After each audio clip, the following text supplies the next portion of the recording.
Welcome back to our channel. In today's video, we'll guide you through the process of removing the following filter from your search results in X. This feature is incredibly useful when you want to expand your search and explore content beyond the people you follow. Let's begin. Step 1. Open X on your device. Step 2. Locate the search icon in the bottom drawer and tap on it to initiate a search. Step 3. Enter your desired search query to find what you're looking for.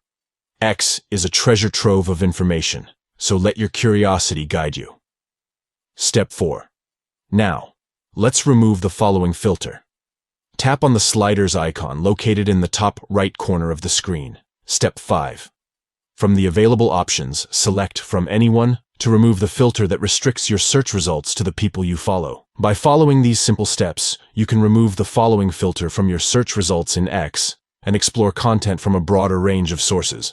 It's a great way to discover new perspectives and expand your knowledge.